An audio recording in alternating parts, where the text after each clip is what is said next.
Arthur Rimbaud, les poètes de 7 ans. Un hommage à Dominique Gabriel Nourri. À MP Demény, 26 mai 1871, et moi donc à Nourri en mai également, mais pas 1871, 2018. Et la mère,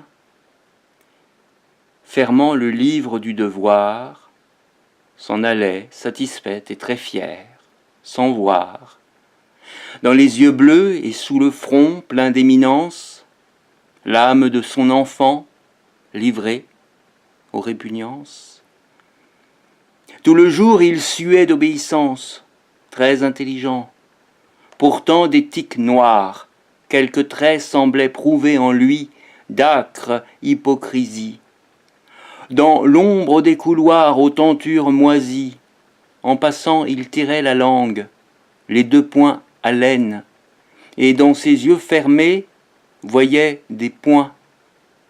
Une porte s'ouvrait sur le soir, à la lampe, on le voyait là-haut, qui râlait sur la rampe, sous un golfe de jour pendant du toit.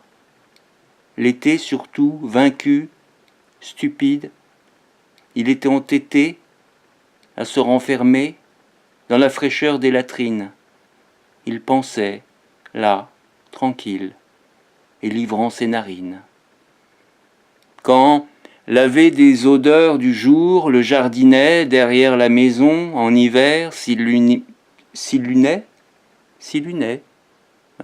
j'allais dire s'illuminait, mais bon, s'illuminait, gisant au pied d'un mur, enterré dans la marne, et pour des visions écrasant son œil d'arne, il écoutait grouiller les galeux espaliers. Pitié, ses enfants seuls étaient ses familiers, qui, chétifs, front nu, œil déteignant sur la joue, cachant de maigres doigts jaunes et noirs de boue, sous des habits puant la foire, et, tout vieillot, conversait avec la douceur des idiots. Et s'il, l'ayant surpris à des pitiés immondes, sa mère s'effrayait, les tendresses profondes de l'enfant se jetaient sur cet étonnement. C'était bon, elle avait le regard bleu, elle avait le bleu regard qui ment. À 7 ans, il faisait des romans sur la vie du grand désert, où lui, la liberté ravie, forêt, soleil, rive, savane, il cédait de journaux illustrés, où, rouge, il regardait des Espagnols rire et des Italiennes, quand venait l'œil brun, folle, en robe d'indienne. 8 ans. La fille des ouvriers d'à côté, la petite brutale, et qu'elle avait sauté dans un coin, sur son dos, en secouant ses tresses, et qu'il était sous elle.